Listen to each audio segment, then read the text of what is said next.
Good morning everyone. Welcome again. Today we will discuss selective and sustained attention. As you all know, we were discussing about attentional processes. In this we were doing selective attention. So today we will discuss about theories of selective attention. So let's start. Theories of selective attention. A number of theories have been developed to explain the process of selective attention. So we will briefly discuss three of these theories. First is Broadband theory, filter theory. It is also called filter theory. In Broadband's views, the auditory mechanism acts as a selective filter. Regardless how many competing channels or messages are coming in, the filter can be tuned or switched to any one of the messages based on the characteristics such as loudness or pitch. So according to this theory, many stimuli simultaneously enter our receptors, creating a kind of bottleneck situation. Moving through the short-term memory system, they enter the selective filter, which allow only one stimulus to pass through for higher level of processing. Other stimuli are screened out at that moment of time.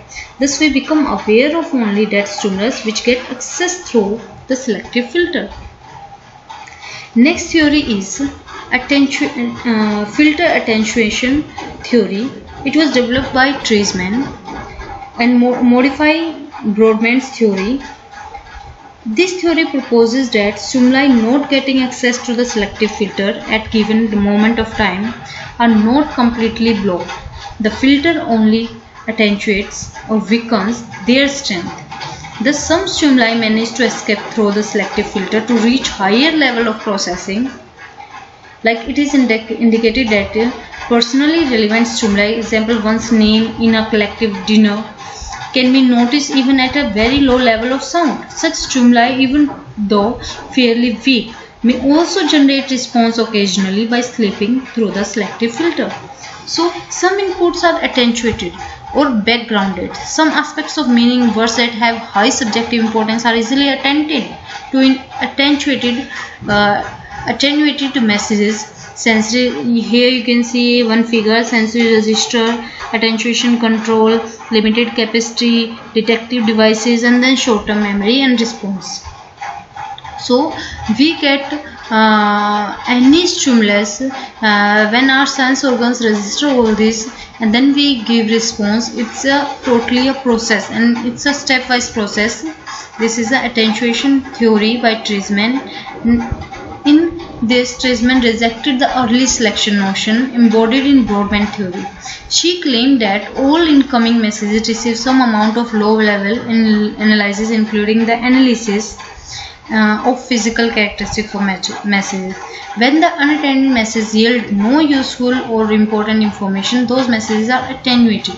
They are weakened in their importance to ongoing processing. Next is multimode theory. One theory also here is Juice and Juice late filter model. It is simply moves the location of the signal blocking filter to follow rather than proceed. At least some of the perceptual processing needed for recognition of meaning in the stimuli. In this view, the signal blocking filter occurs later in the process. It has its effects after sensory analysis. Thus, it occurs after some perceptual and conceptual analysis has occurred. Multimode theory given by and developed by Johnson and Hinge. This theory believes that attention is a flexible system that allows selection of stimulus over others at three stages. First stage is sensory representation, means visual images. Second stage is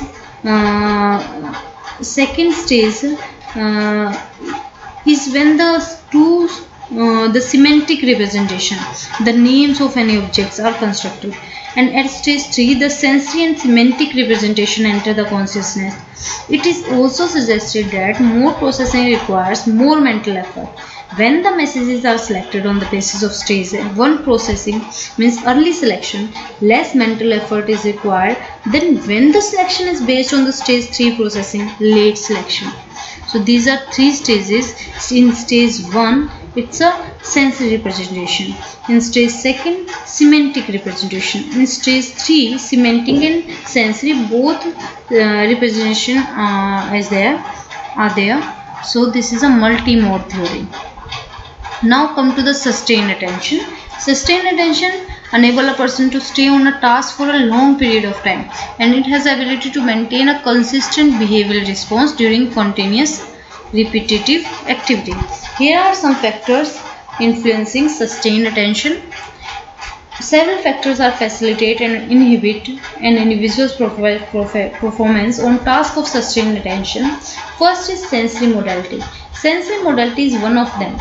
Performance is found to be superior when the stimuli called signals are auditory than when they are visual. Next is clarity of stimuli is another factor. Intense and long-lasting stimuli facilitate sustained attention and result in better performance.